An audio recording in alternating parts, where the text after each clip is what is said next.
සෑම ඝන කළු වලාකුළකම රිදීමේ රේඛාවක් තියෙනවා.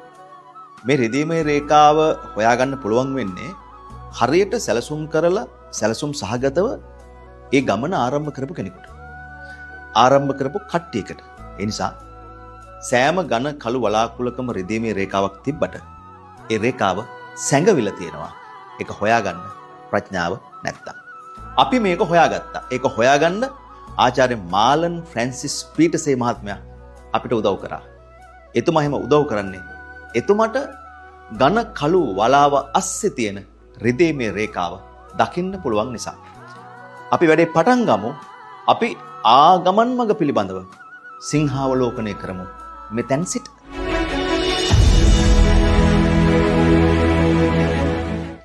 සතපුම් දහසකවත් මාර්ගයක් ආරම්භ වන්නේ එක පියවරකින්. A road of 1000 miles begin with one step. ඔබ දන්නව මේ කාරණාව. සතපුම් දහසක් යන්නට එක පියවර හයියට ශක්තිමත්ව නොතිබ්බොත් ඒ සතපුම් ගාන යන්න බෑ. ඔබ දන්නවා අපි සතපුම් ගානක් දැන් ඇවිල්ලා. අද මේ 100 වෙනි වැඩසටහන අපි ඔබට කියන්නේ.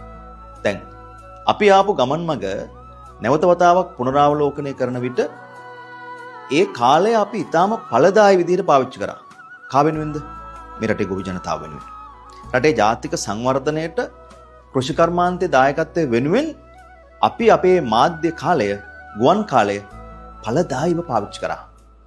ඒ පාවිච්චි කිරීමේදී අපි ඊටාම ගෞරවයෙන් සිහිපත් කරනවා CGLP එකේ කරු සභාපතිතුමා ආචාර්ය මාලන් ෆ්‍රැන්සිස් පීටර්සේ මහත්මයා, නිමන්තිකා වික්‍රමසිංහ මැතිණිය, ඒ දරුවන්, ඒ වගේම වැඩසටහනේ අධ්‍යක්ෂවරයා ජයන්ත විජයරත්න මහත්මයා, මේ හැම කෙනෙක්ගේම ශක්තිය දායකත්වයේ එක මේ පැය භාගය අපි නිසි විදිහට කළමනාකරණය කරලා පාවිච්චි කරා. සිලෝන් ග්‍රීන් ලයිෆ් ප්ලාන්ටේෂන් සමාගම ලංකාවේ කෘෂි ව්‍යාපෘති දියත් කරන්න කල්පනා කරනකොට ඒ ආයතනයට එනවා ලංකාවේ බොහෝ දෙනෙක් ආදරය කරපු චරිතයක්. ඒ තමයි තමීර මදුරංග. සාමාන්‍යයෙන් රට හඳුන්වන්නේ රණා කියලා.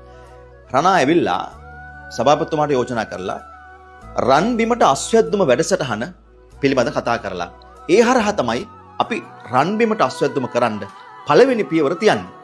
ඔබ දන්නවා අපේ වැඩසටහන ආරම්භ වුණේ අනුරාධපුරේ නුවරවැව අසබඩින්. මේ අවුරුද්දකට කලින්.